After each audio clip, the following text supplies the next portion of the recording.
Revenge with Karen. They played Mariah Carey like it was some kind of anthem for professional betrayal. All I want for Christmas is you echoing through the conference center as I stood beside the sad excuse for cheese platter, watching my own eulogy play out in slow motion. Red and green uplights blinked against silver tinsel, while my name, wasn't even mentioned during Diane's big speech about the team that got us here. 7 years building that compliance division from duct tape and panic attacks. And suddenly, I was the ghost of Christmas past. I sipped my ginger ale like it was whiskey, letting the burn of the carbonation distract from the frostbite of being ignored. Marcus, Diane's golden boy, was making the rounds with his crooked little smile and startup bro energy, double-fisting eggnogs like he earned this celebration. Every laugh from the interns sounded like a shovel full of dirt onto my grave. I was still on payroll, technically. But in the last 3 weeks, I'd been left off 6 meetings, locked out of 3 systems, and watched my budget get reassigned for strategic agility. That's corporate for, you're screwed, but we're not brave enough to say it to your face. And Diane, my old colleague turned CEO, wouldn't even make eye contact.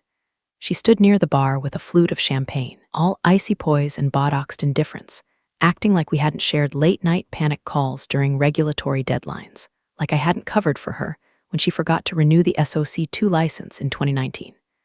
Her entire career pivot happened because I kept the ship afloat. Now she acted like I was gum on her Prada heel. I wasn't surprised, not really. The acquisition had changed everything.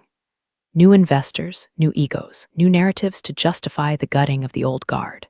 They wanted lean. And by lean, they meant young, cheap, and dumb enough not to know what liability looks like when it's wearing designer heels. My department had become the sacrificial lamb. One by one, my team got reassigned, streamlined, or restructured. I stayed silent, documented everything. And now I stood here, at this glitter-drenched wake for my career, wearing a smile so tight it gave me a migraine. Anyway, before Marcus shows up with his little envelope and smug smirk, I just want to say something real quick. If you're listening to this and haven't hit that subscribe button yet, go on and tap it. Really helps the team and lets us keep digging up stories like this from the graveyard of corporate backstabbing. Also, hit the like if you've ever been screwed over in an office and had to eat dry brie about it. Now, where was I? Oh yeah, Marcus, moved like a snake that learned how to moonwalk. Tacky velvet blazer, hair gelled to oblivion, carrying a manila envelope like it was a prize turkey. I knew what it was before he even got to me. The way he smiled told me it was personal, not just business. He wanted to see the look on my face when the axe came down. Time to pay up, he said, like we had some sort of bet going. Like this was funny. Diane watched from the bar, face unreadable now. Marcus handed me the envelope like it was a joke, and I opened it without blinking. Termination effective immediately. No severance. Legal boilerplate, signed off by Diane, witnessed by their high-powered outside counsel, Jeff something with his Rolex and reptile eyes, pretending to sip cider while watching me for signs of a meltdown. But I gave them nothing. I smiled. I reached into my purse and pulled out a single sealed envelope. White. Thicker than it looked. Handed it directly to Jeff. "Merry Christmas," I said. He frowned, confused, took it. I turned on my heel and walked out of the party, out into the cold. Snow was just starting to fall. I didn't look back, didn't have to. I'd already pulled the pin. They just didn't know it yet. Marcus had the swagger of a man who thought he'd just solved world hunger with a PowerPoint. He strutted across the room like a peacock who'd swallowed the org chart, holding that manila envelope like it contained the Ark of the Covenant instead of my termination. "Hey, Catherine," he said, voice syrupy sweet with condescension. "Time to pay up." I almost laughed. The line was rehearsed, like he'd practiced it in front of a mirror with his Bluetooth in, pretending to be the Wolf of Wall Street. Behind him, Diane watched with her arms folded, lips curled into the kind of smile you give when someone else cleans up your mess for you. She looked like the villain in a Hallmark Christmas movie right before she gets hit by a karma snowplow. I didn't flinch, didn't blink. I took the envelope, opened it, scanned the words like they weren't already etched into my spine. "This letter serves as formal notice, blah, blah, blah.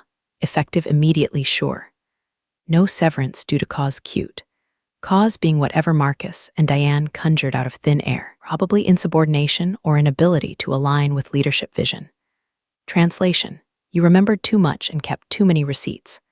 I pulled the pen from my purse, clicked it once, and signed with the same hand I once used to carry this company's compliance program on my back through 2 acquisitions, 3 regulatory sweeps, and a goddamn cyber incident they still pretend was just an unexpected system update. My signature looked elegant, effortless, but inside, I was holding 1,000-volt steady behind my ribs. Then I reached into the same purse and pulled out my little surprise, a white envelope, thick, crisp, sealed. No markings, no drama. Could you give this to Jeff? I said like I was asking someone to drop off dry cleaning. Marcus blinked. What's that? Just something for legal, nothing urgent. Jeff, the outside counsel, partner at one of those white shoe firms with a name that sounds like a family curse, already making his way over, sensing a shift in temperature. He took the envelope from my hand without a word. No eye contact, just a lawyer's half-smile, probably thinking it was a polite goodbye or maybe an attempt to negotiate. Bless his heart. He tucked it under his arm as Marcus leaned in too close. No hard feelings, right? He said. You had a good run. Honestly, Diane said you were one of the best. Just wrong time, wrong leadership. I smiled. Oh, hard feelings? I'm just glad I had the foresight to tie up a few loose ends. He tilted his head. Loose ends? I sipped the last of my ginger ale and tapped the empty glass against his chest. Marcus, you've always had a gift for underestimating people. I just hope it doesn't become a liability. His smirk faltered, just for a second. The music swelled again. Someone had queued up Last Christmas, and I almost choked on the irony. I turned toward the doors. My coat was still at the check-in table. My heels were starting to pinch. But my posture? Perfect. Shoulders back, chin high. Behind me, I heard Jeff tear the seal on the envelope. What was inside wasn't a goodbye. It wasn't even a threat. It was a memo, time-stamped and notarized, detailing a pattern of vendor misrepresentation, cost report fraud, and tampered audit trails, each one tied directly to system credentials that should have been deactivated but weren't. Referenced Clause 17B of the Post-Acquisition Compliance Charter, when I wrote, and flagged 2 specific subcontractor IDs that were altered by Marcus. With Diane's approval, and worst of all, it contained a digital breadcrumb. One that activated a kill switch protocol the second my termination was finalized. A protocol designed to alert federal compliance monitors if specific conditions were met, including my removal without cause and without review. I thought they were firing a liability. They just fired the fuse. The air outside hit like a slap, not cold, cleansing, the kind of cold that strips away illusion. I stood in the parking lot under the LED reindeer blinking dumbly on the office roof, the muffled pulse of bass and champagne-fueled laughter still leaking through the walls behind me. Inside, they were toasting a year of transformation. Outside, I was breathing for the first time in months. Funny thing was, this didn't start with vengeance. There was no master plan, no dramatic montage of me hunched over a keyboard, plotting their downfall with ominous background music. It started with me trying to do my damn job. 3 months ago, I was still fighting for that team, still fielding late-night Slack messages, still believing I mattered, until I didn't. It was subtle at first. One of my junior analysts, Michelle, me asking why her access to our vendor dashboard had changed. I checked. Her permissions were stripped. Mine were untouched, but when I dug deeper, I saw something strange, a duplicate login using my name with administrator privileges I'd never assigned. At first, I thought it was an error, a system hiccup, but the hiccup had a pattern. A subcontractor folder I flagged for revision the week before, gone, replaced by a cleaner version, one that excluded the compliance notes I'd left. And the signature on the latest cost report, Diane's, signed electronically, but tied to a file that had Marcus's fingerprints all over it. Metadata doesn't lie, not if you know where to look. I documented it, quietly, screenshot, backup, external hard drive, timestamp. I didn't scream, I didn't report, I knew better. HR had been replaced with a smiling blonde named Kelsey, who thought noncompliance was a brand of yoga leggings. I knew if I went through internal channels, I'd be labeled paranoid, emotional, maybe even unstable, so I played it safe, played it quiet. I started consulting an attorney on the side, not one of those billboard 1 to 800 gotcha types, but a real one.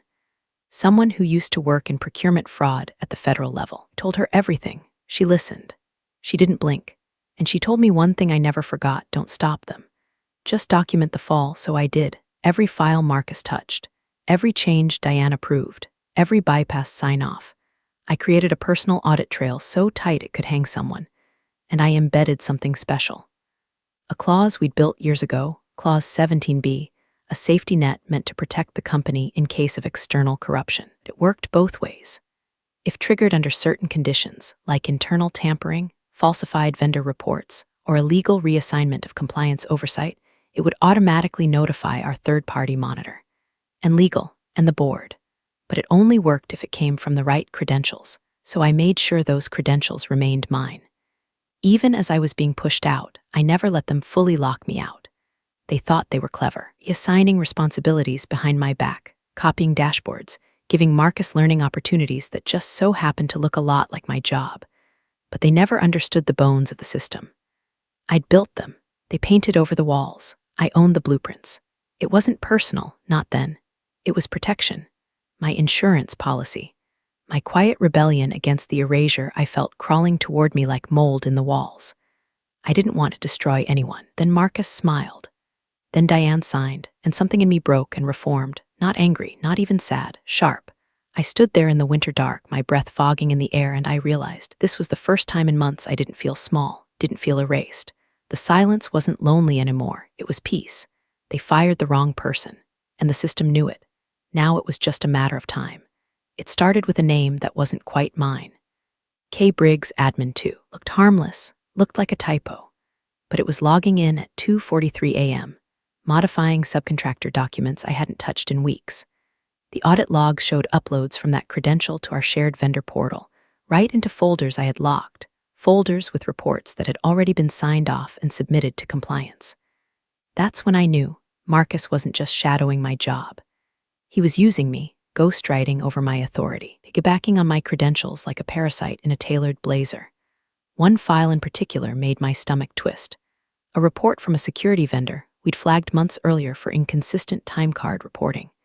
They'd padded hours on 3 contracts, all federal. That meant taxpayer money. That meant prison if anyone cared enough to prosecute. I'd written the internal escalation myself, marked it do not approve until verified. Yet here it was, uploaded, stripped of all my notes, with Diane's signature digitally stamped at the bottom. I pulled the metadata. It wasn't just removed, it was replaced. Erased like I'd never written it. And Diane, she knew, had to. You don't sign a 7-figure cost certification blind, especially not one tied to a federal subcontractor. I didn't cry. I didn't rage. I cataloged every document edit, every duplicate login, every backdated upload and falsified certification, mirrored the server on an encrypted drive, isolated a copy of the old report versions in an offline vault, created redundancies, cloud backups under anonymous aliases. My plan wasn't to drop a bomb. It was to rig the wires and wait. Clause 17B was never meant to be used like this. We'd written it back when the company was still honest, when leadership believed in protecting the integrity of vendor data. It was a kill switch built into our compliance charter. Any internal stakeholder was improperly terminated, especially someone tied to active oversight of federal contracts. And if that termination occurred without documented justification, the system was programmed to flag it as a liability risk and push the alert to the independent monitor. But it was dormant, useless unless someone tripped the criteria, so I made sure they would. I didn't just sit on the evidence, I built the mechanism. I worked late, after hours, using the old reporting system I'd helped design before Marcus even knew how to spell subcontractor. I wrote the logic chain myself. Termination plus credential tampering plus active vendor discrepancy equals trigger event. And then I tied it to my admin key. If I got fired and they tried to cover it up, tried to wipe my name from the record, like they were already doing, it would light up every warning system we had. The monitor, the board, contract audit logs, even the legal firm on retainer that Diane bragged about hiring to make us bulletproof. Turns out, bullets still hurt when they come from the inside. I hid the tripwire under layers of normalcy, named it something boring, Quarterly Vendor Compliance Digest Rev 3, buried in a file path that only I used. Every time the report updated, it ran a silent check. And every time someone touched the flagged vendors or altered my credential logs, added a tick, 3 ticks, that's what it needed. By the time the holiday party came around, it had 6. And when Diane signed off on my termination letter, without cause, without review, she gave it the final signal. They didn't know it yet, but the moment I handed that sealed envelope to Jeff, it was already too late.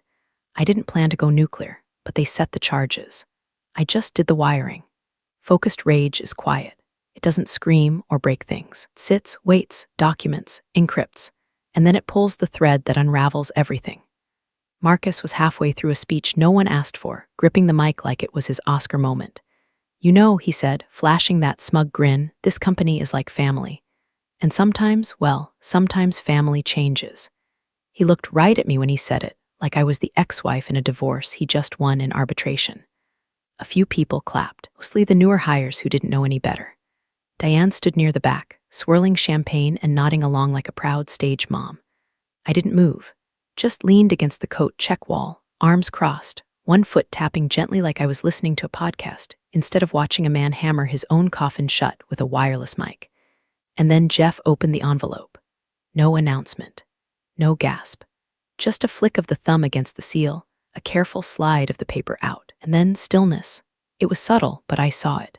His eyes scanned the first paragraph, stopped, scanned again. I saw the stiffening in his jawline, the way he pressed his lips together like the words were burning through his teeth. Jeff wasn't the kind of lawyer who reacted. He was a partner at a firm that charged by the minute and billed like surgeons. I'd sat across from him during previous audits, seen him negotiate settlements with government agencies without raising a single eyebrow. But right then, he twitched. He turned his head slowly until his eyes locked on Diane. She tilted her head, smiled at first, then saw his face. Her expression didn't melt, it shattered. One blink too long, one breath caught in her throat. Then her hand twitched toward her clutch like it was supposed to fix whatever she was seeing in Jeff's eyes. He mouthed something to her. I couldn't hear it, but it looked like, "Are you insane?" Diane took one step forward, then froze, as if realizing too late that she was on the wrong end of a very quiet, very expensive problem.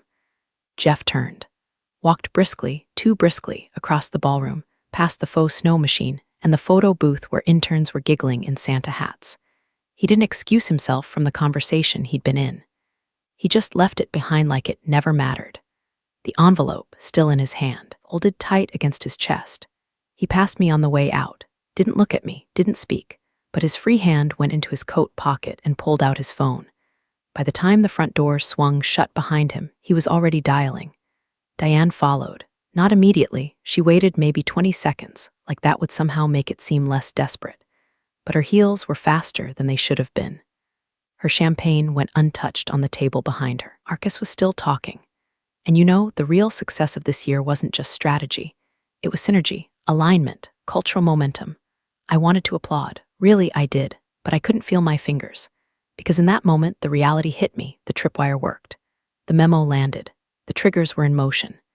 And the man paid to bury messes just ran outside with a face like he'd read the ending of a horror story where he dies first. My heart didn't race, thudded slow and steady. But I could feel the pulse in my neck, just below my jaw, a soft, pressing throb, like the universe tapping its finger and whispering, "Watch this." I took one step closer to the door, just enough to see Diane across the lot. Her back was turned. Jeff was pacing, phone to his ear. She was talking, no, pleading, arms moving in sharp, anxious arcs. That's when it really hit her. She wasn't untouchable. Neither was Marcus. They hadn't just fired an employee. They'd fired the keystone, the one holding the whole rotten ceiling up. I slipped out quietly. No need for grand exit. I'd already stolen the show. I stepped out into the parking lot, the night swallowing me like a secret. Snow had started to fall, thick, lazy flakes that landed on my coat collar and melted like whispers. Diane was still across the lot, hands flailing in that designer trench as Jeff kept one hand on his phone, the other shielding his face like he could physically block what was already happening. I didn't look back again. Let her chase ghosts. I had business.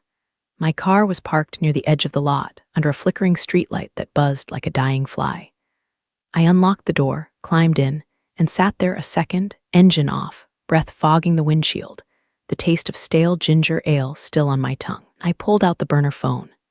Not the one tied to my contract or synced to my work calendar, the one I bought with cash and never named in any documentation.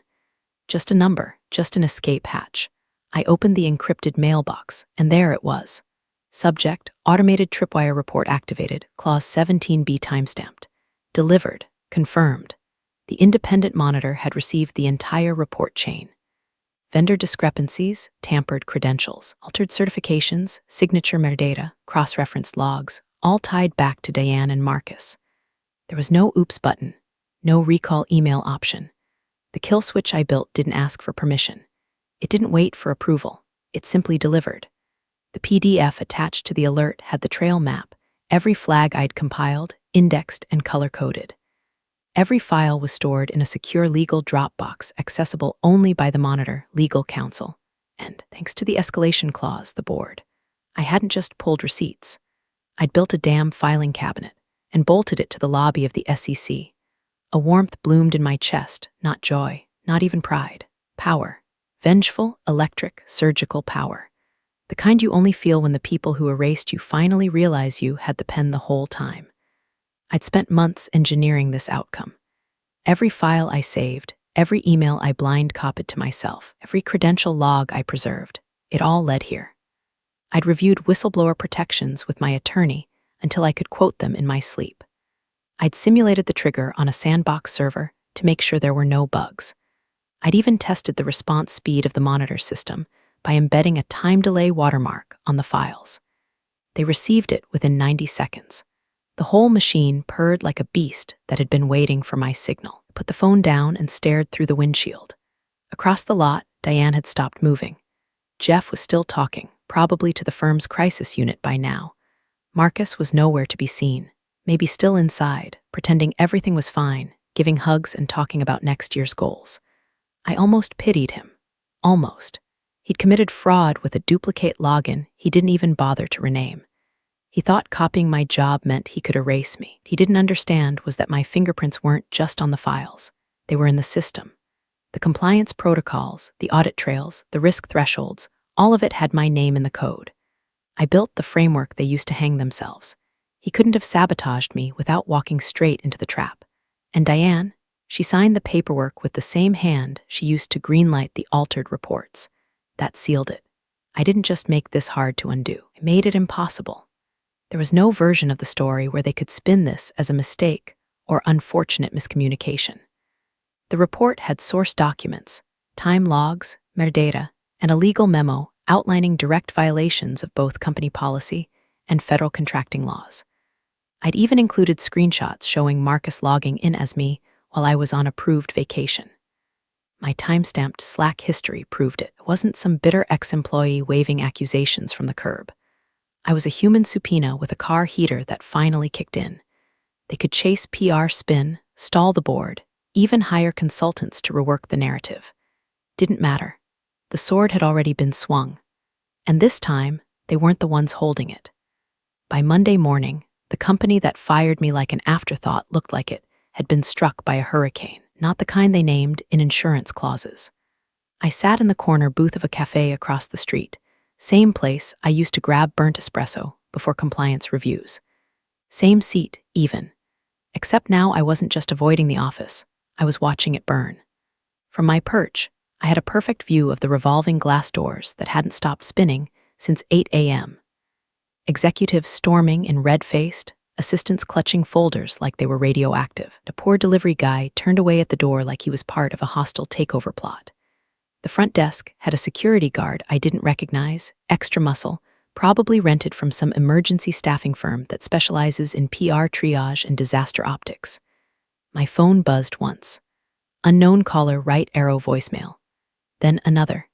Kelsey, HR. Hi, Catherine. Hope you're doing well. Just a quick note. You be available today or tomorrow for a brief clarification chat about your exit documentation. Nothing urgent. Nothing urgent, huh? That's rich, considering they hit the eject button on me like I was a liability, and now suddenly needed me to explain their paperwork. I sipped my coffee, bitterness perfect. Next came the real update, my attorney Trina. Cool voice, razor logic. They're panicking, she said. No greeting, just truth. How bad? Multiple requests from their outside counsel for cooperative clarification. The monitor acknowledged the file's authenticity. The board received notice. Your name is all over the audit trail. Good. They're pretending you might still be on contract, that they might adjust the terms retroactively. Desperate stuff. I leaned back and watched a middle manager I recognized from sales run full speed across the lobby like the building was flooding. Going to try and paint me as rogue, I said. They'd have to first prove you weren't the compliance officer of record. They can't. The logs prove it. Diane and Marcus. Marcus's login attempts have triggered 3 internal access denials this morning. IT started system lockdowns. Passwords are being rotated. Diane's name was removed from the executive speaker schedule at the upcoming compliance summit. Press release got pulled. Their PR team is ghosting them. I smiled. It wasn't a vengeful grin. More like someone watching a glacier finally calve, slow, inevitable, and loud as hell once it hits water. Trina paused. You may be approached to testify if it escalates. Let me know when. I hung up and scrolled through LinkedIn because, of course, the internet already smelled blood. One former analyst posted, anyone else notice the entire leadership page at company just got updated, as a few ex-employees had tagged each other in comments with popcorn emojis. Someone DM'd me, did you really nuke the place? Respect. I didn't reply. Let the myth grow legs. Let them wonder whether the quiet compliance lady had turned out to be a loaded gun. Inside that office, they weren't just scrambling because of the fraud. They were scrambling because it all pointed back to my name.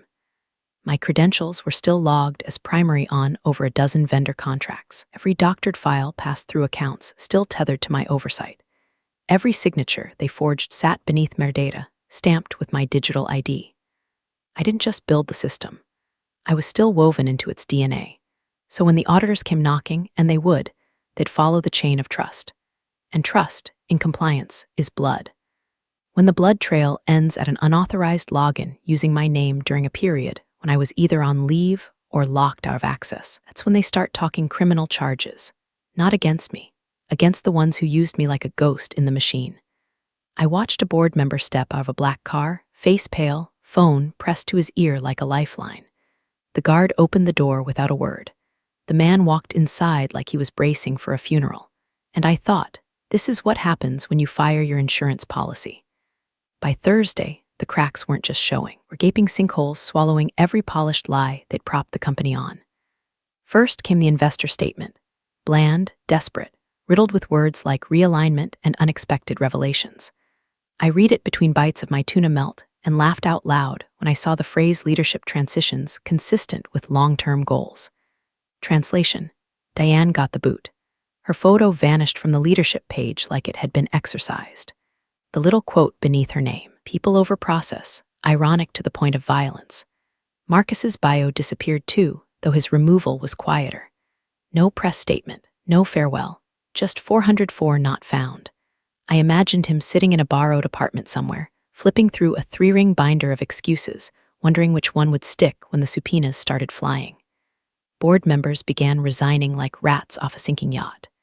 2 in 24 hours. One posted some nonsense on LinkedIn about pivoting toward more purposeful work, which was the corporate way of saying, I don't want my name anywhere near this dumpster fire when the DOJ comes calling. I didn't celebrate, I observed, like a scientist watching a specimen die under glass.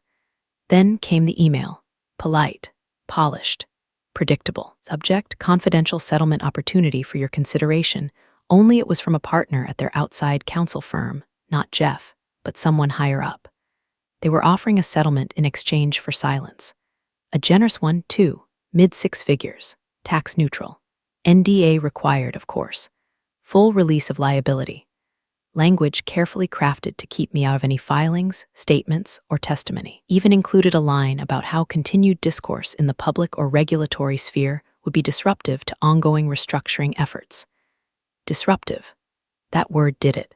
As if I was the one wrecking things. As if I hadn't been dragged behind the cart, forgotten, replaced, and then cut loose like a bad investment. I didn't even respond at first. I let it sit there for a day, blinking at me like a dare. I sent a single-line reply. No amount of money can buy accountability. Let's keep everything on the record. I felt nothing but clarity as I hit send. Let them sweat. They wanted to bury this like roadkill under a country highway, but I wasn't some fluke accident. I was a spotlight. And the longer it stayed on, the more rot they'd find. It was never about revenge, not really. That's the part people misunderstand. I didn't want to humiliate them. Didn't need fireworks or front-page exposés. I just wanted the truth to cost something. I wanted every executive who looked the other way to remember my name every time they clicked approve on a file they didn't read. I didn't ask for a platform, But now that I had one, I wasn't stepping down from it just because they tossed me a check with hush money stinking up the ink. My attorney called that night. "You sure about this? It's a clean offer." "I'm not interested in clean," I said. "I'm interested in consequences." Silence on the line, then a quiet laugh. "Damn, Catherine." By Friday, Diane was seen leaving the building with a banker's box and a face that looked like it had seen a ghost, and maybe she had. Maybe it finally hit her that the person she fired under twinkling lights and Motown covers wasn't just a liability on legs. I was the insurance policy, the firewall, the historian of everything they did wrong and thought no one noticed. I wasn't erasing anything. Not for them, not for peace, not for money. Truth, after all, doesn't expire just because it makes you uncomfortable. It accumulates. The ballroom was quieter than I expected. Not funeral quiet, respect quiet. The kind that hangs in the air after a revelation so heavy it leaves the whole room slightly tilted. It was the annual Regulatory and Compliance Oversight Summit, 4 words that used to make me want a fake food poisoning just to avoid the tedium. But this year I sat in the front row. My badge just said K, Briggs Consultant, no fanfare, no title, no company name. But that changed about 20 minutes in. They were discussing emerging threats in vendor oversight, the uptick in false subcontractor certifications, and how embedded compliance failures could go undetected for months, even years, till they metastasize into full-blown scandals. Standard doom and gloom stuff. Until one of the federal consultants took the mic and said, "Before we close out, I want to acknowledge a case study that's already being taught at 2 compliance training academies. It involves a quiet kill switch, a forensic trail built by one person, and a corporate leadership team that ignored every internal red flag until it cost them their careers." My stomach flipped. I knew what was coming. Still, it landed like a punch. He clicked the remote. A slide popped up, redacted email chains, blurred out vendor names, a partial screenshot of a signature block, mine, with everything except Briggs blacked out. He didn't say my name, not yet, but I could feel the heads turning toward me anyway. And then he did. "She's here today," he said. "The whistleblower responsible for exposing one of the most well-concealed procurement fraud cases we've ever seen. Please welcome Catherine Briggs." There was no slow clap, no swelling music, just a stillness, a sharp inhale from the room. The kind of reaction people give when a ghost they heard stories about walks through the wall and asks for coffee. I stood, nodded once. The applause came after, small, then louder. A few people stood. The consultant offered me the mic, but I didn't take it. I didn't need to say anything, because they all knew.